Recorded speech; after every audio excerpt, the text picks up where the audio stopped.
Welcome to Delivering Miracles, a podcast to teach women like you tips and strategies on how you can have a safer pregnancy so you can bring home a healthy baby. I'm your host and your high-risk pregnancy expert, Parijat Deshpande. I can't wait to chat with you.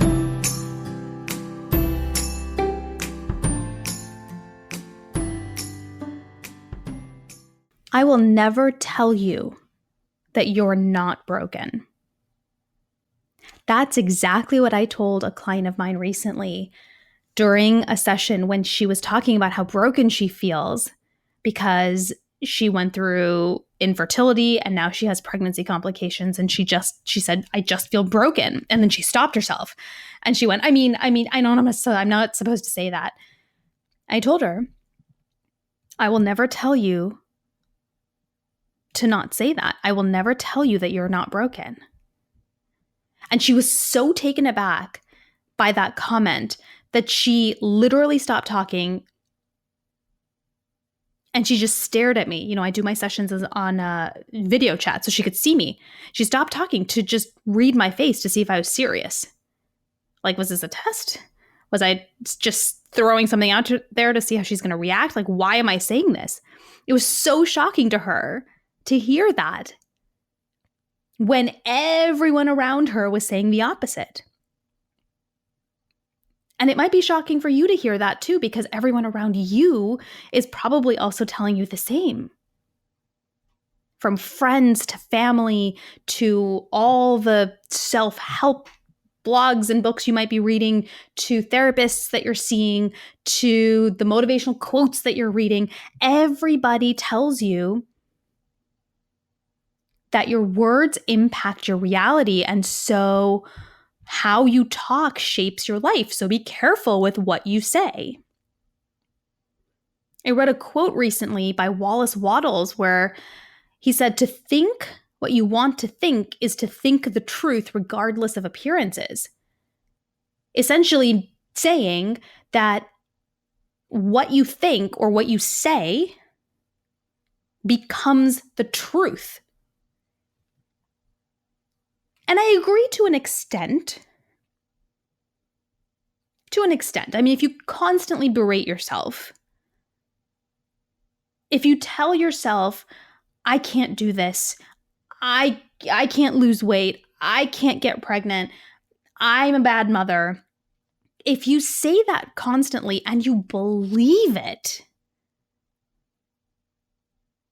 then yeah, it's going to deeply impact negatively the way that you're able to show up in your life, the way that you're going to be able to fight for this dream family that you're trying to create. But I don't think it's the words that do that. I think it's the belief behind the words that drive that. Because here's the thing. You can say that you feel broken and know that you're not,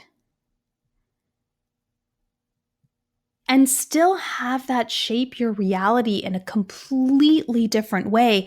And I mean in a way that actually speeds up your healing. That's not something that a lot of people are talking about, right? That's not a message you're getting. I know it wasn't a message I got. The message I got was stop saying that. And I'm saying, actually saying it. I feel broken. I'm a bad mother. I failed my child. I'm letting my partner down. I think saying it, and really sharing it is so powerful, because the way we talk about our stories tells us a lot about where we are in our healing journey, and it tells us a lot about what we need to do to continue to heal. Don't shy away from sharing your reality. The words you use are powerful for healing. When my son came home, he was born extremely prematurely after a very high-risk pregnancy, after I had gotten pregnant through fertility treatment. He came home 109 days after he was born. And I can't remember now exactly how long he'd been home. It was springtime, so probably 3-4 months. And my husband and I were sitting, we had a rare moment of quiet when my son was napping. We're sitting on the sofa. The sun was peeking through the window. We were exhausted, man. I mean, the last year and a half up until that point was just like one hit after another. It was just everything was such a fight.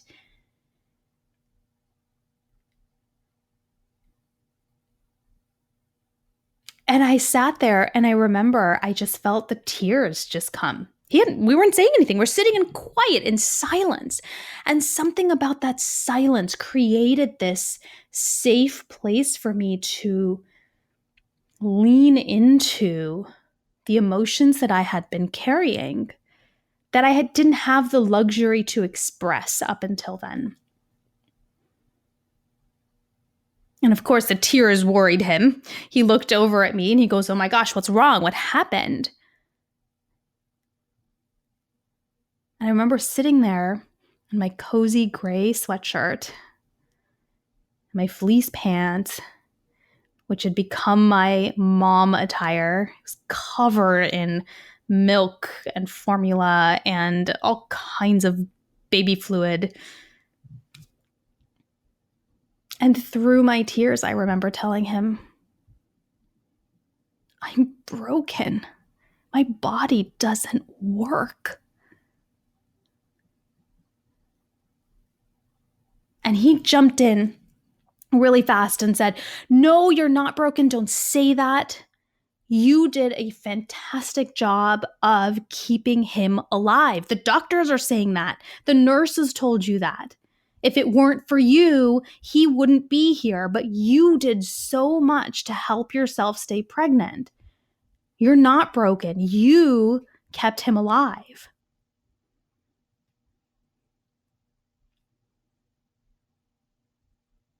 And I knew he was right.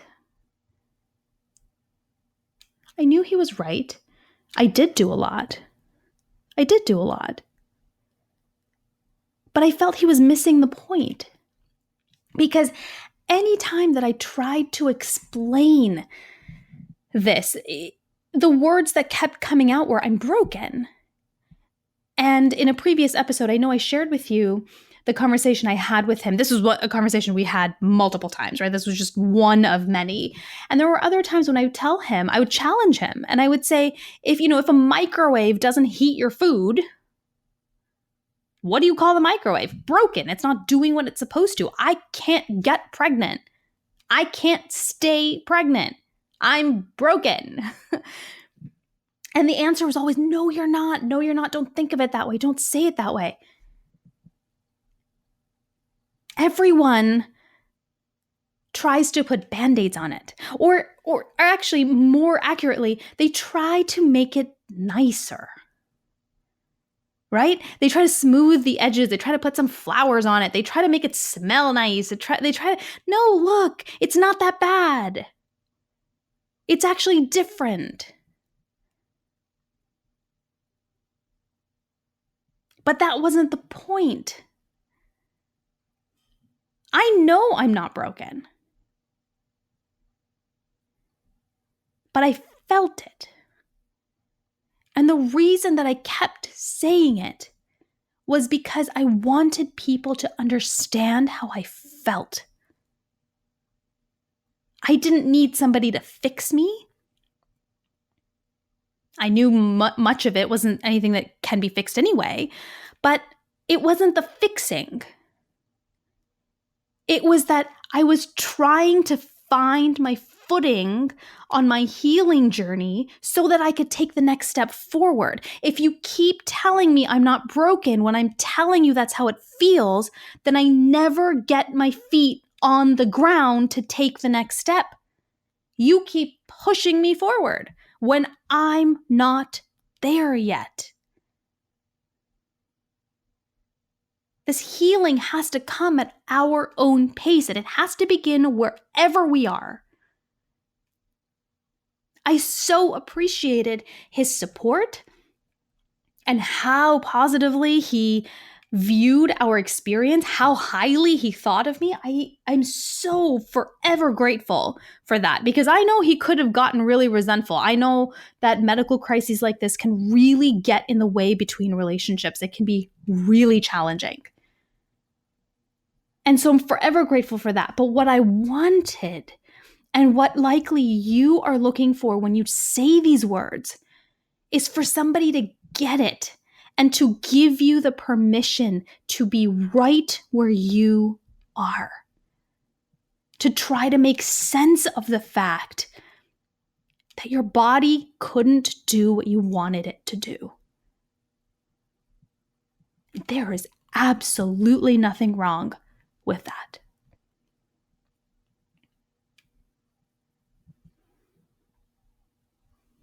This is something that comes up so often in my sessions. So much of the client work that we do is about giving yourself permission to feel how you feel. And we don't realize that the words we use so often invalidate our experiences. So healing is just not possible, because you never allow yourself to be immersed in where you are.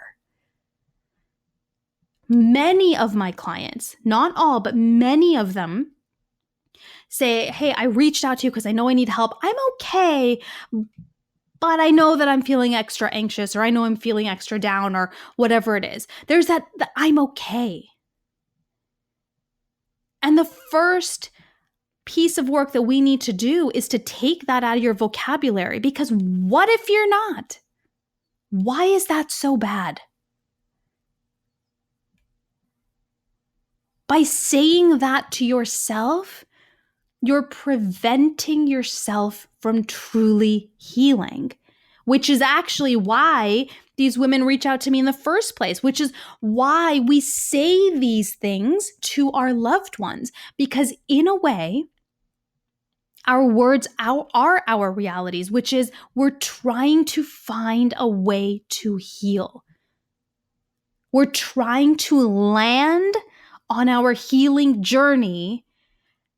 And to do that, we need to be able to say what's actually happening right now. I feel broken. I feel like I've failed. I feel like I'm a terrible partner. What is it? Because when we're able to do that, and we're able to do that in a situation that feels safe, okay? I totally recognize that not a lot of people are able to tolerate that kind of conversation. Many people in our lives like things to be neat and tidy and cleaned up and presentable.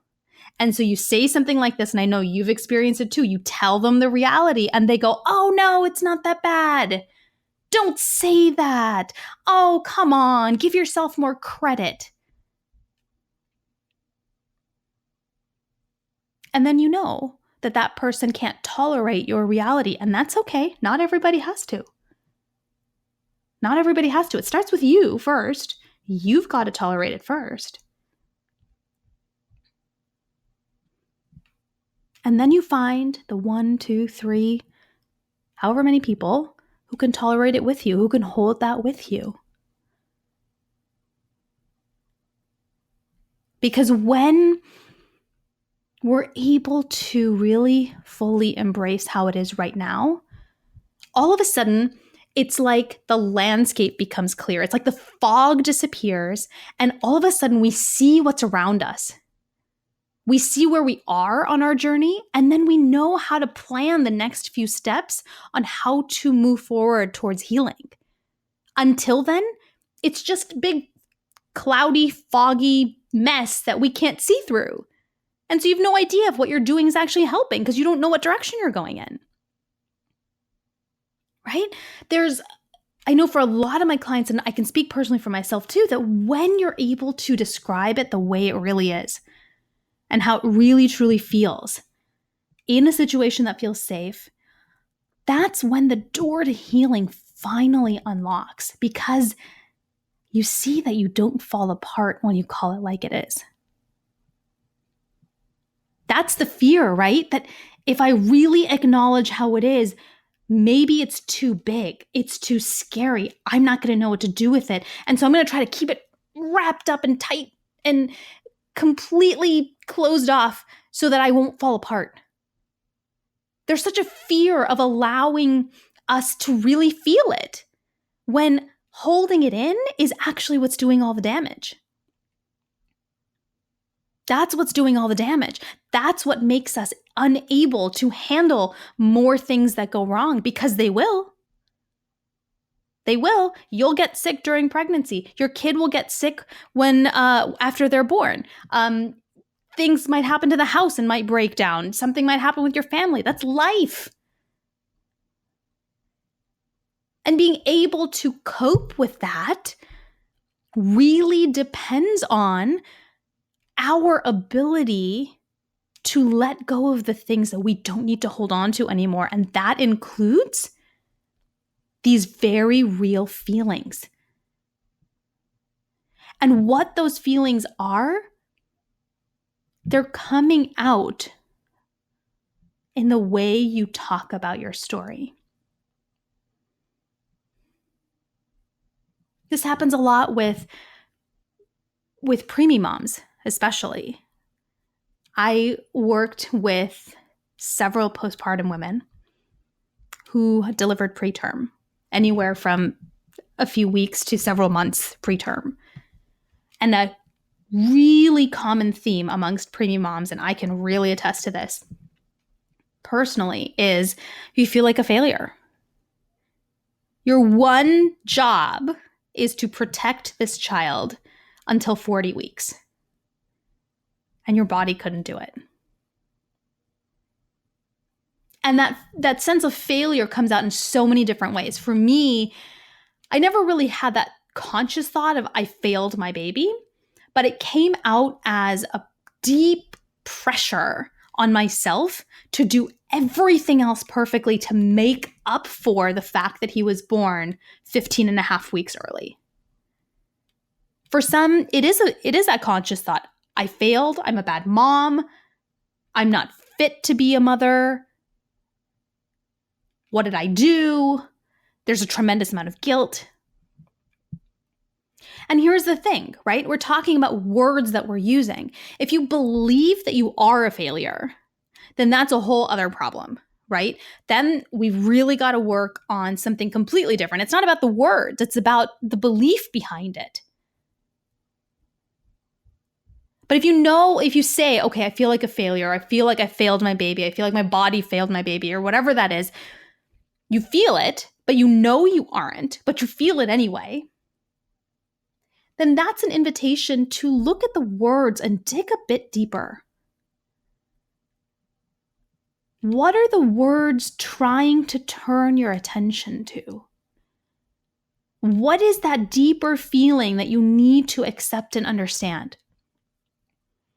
When you describe what you're going through, whether it's an inability to get pregnant, it's having pregnancy complications, it's watching your baby in the NICU because you delivered preterm. What are the words that you're using to describe this? Are you saying this is my fault? I should have been able to do more? I failed my family? My body's broken? What are those words? Because those words are like flags. They're like red flags, rainbow colored flags, whatever. They're flags trying to get your attention, to help you see what you need to do next to help yourself heal. In my case, I use the word broken a lot. And I went so far, like I said, to convince people around me that I was broken by giving these very concrete examples. You get into your car and your car won't turn on. What do you call the car? Broken. I can't get pregnant. Broken. I was trying to really show that. But what was that word? What is that word broken trying to get me to see? Why was it that word? It was that word for me because that was the one that was getting my attention. It was very concrete. It's a very strong word, broken. And I was using it to really help myself understand just how bad the situation was. You know why? Because I am an expert at getting myself to believe things are not as bad as they actually are. I am very good at that. I get so used to, I'm very adaptable to challenges, which is a strength when challenges come up. But when you're in a situation like fertility treatment or a high-risk pregnancy or parenting a micro-preemie, and these challenges are long-term, you get inured to it. You get to a place where you forget how far this is from what you had dreamt of before. And in a way that's good, because what's the point in always thinking about what could have been when it's not your reality, right? Totally fine. But it also stalls your healing because you forget to give yourself the grace and the compassion that you need when you accept and really understand how hard the situation is. That word broken was such a strong word. It is a strong word. And that's the word that got my attention because it was trying to show me if I ever wanted to heal from this, if I ever really wanted to get to the other side of it, I have to allow myself to accept this is freaking hard.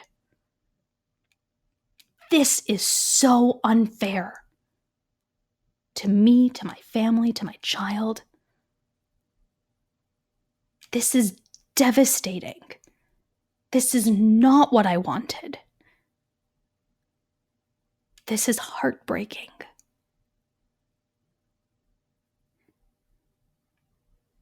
And when I could sit with that without judgment and really accept that, then the fog cleared. And I could see where I actually was on my healing journey. And then I could see what steps I needed to take next, who I needed help from, how I was going to do it, how long it might take, and what lay ahead. And so the words that you're using are doing the same thing. They're trying to get your attention to something that is deeper, that's going to unlock your healing journey, that's going to help dissipate the fog that you're in, to help you see what lies ahead.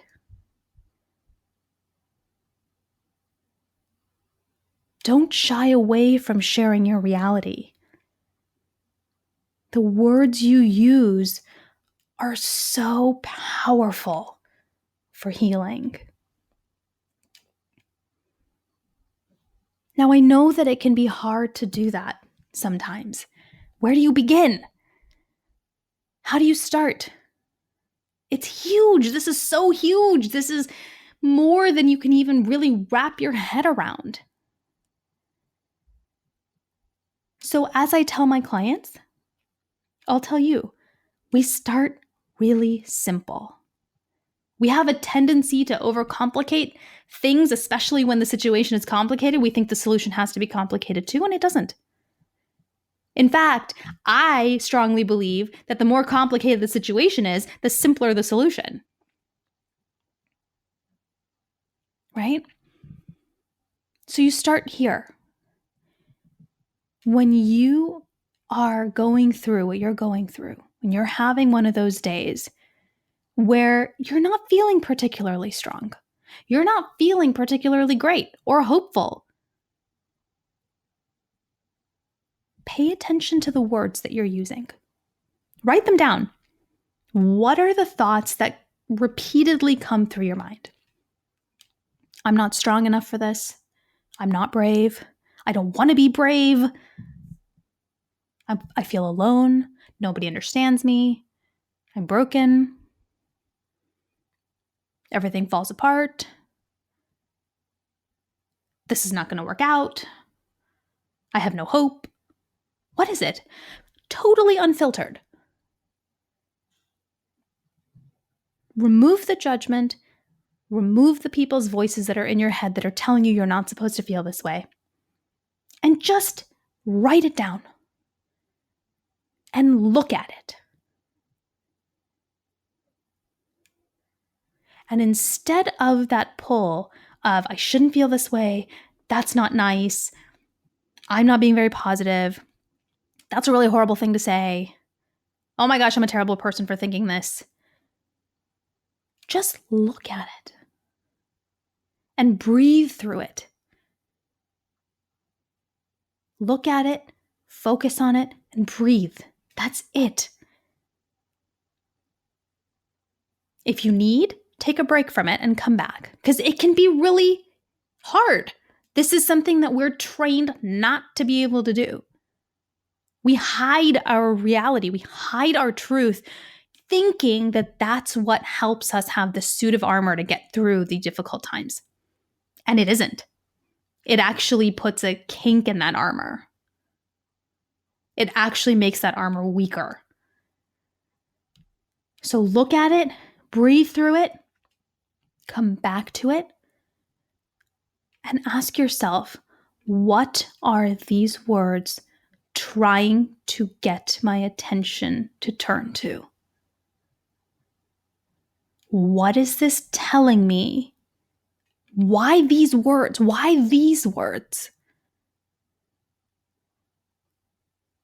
And I don't want you to focus on what does it mean in your larger scheme of life, or where did it come from in your childhood. That doesn't matter. What are these words telling me about my healing journey? What are these words trying to unlock for me?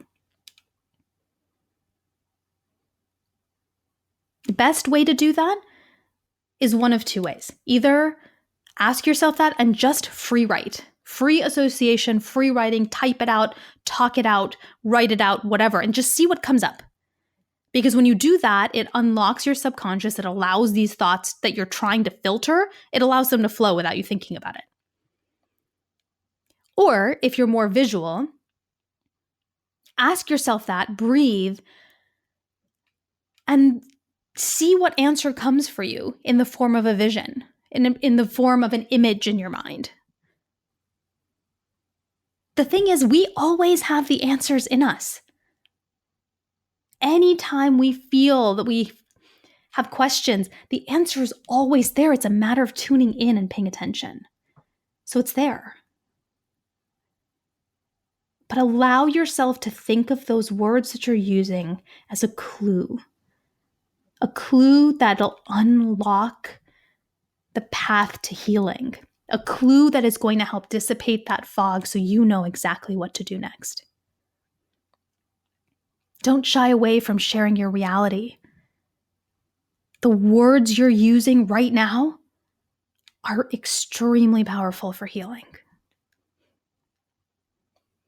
Thank you so much for joining me here today. If you enjoyed today's episode, I would love it if you can head over to iTunes and subscribe and leave a review, because the more subscribers we have, the higher we get rated on the podcast ranking. And that way, more and more women who are struggling with infertility and high-risk pregnancy and prematurity and are trying to heal can tune into Delivering Miracles for inspiration and tips and motivation on how to get through all of this with peace and with hope. I would also love to stay in touch, so follow me on Twitter, Instagram, and Facebook. The handles for all three are Parijat Desh. That's PARIJATDESH. There's a beautiful quote by Iyanla Vanzant who says, "It's important that we share our experiences with other people. Your story will heal you, and your story will heal somebody else. When you tell your story, you free yourself and give other people permission to acknowledge their own story." I know it's hard. It's taken me a long time to share my story too, and I really deeply appreciate you joining me here every week as I share little bits of it, a little bit at a time. And I know that you can experience the deep healing that you are looking for too. Your story is just dying to come out. Let it. It starts with you really accepting the words that you're using right now. Take it one day, one step at a time. You can do this.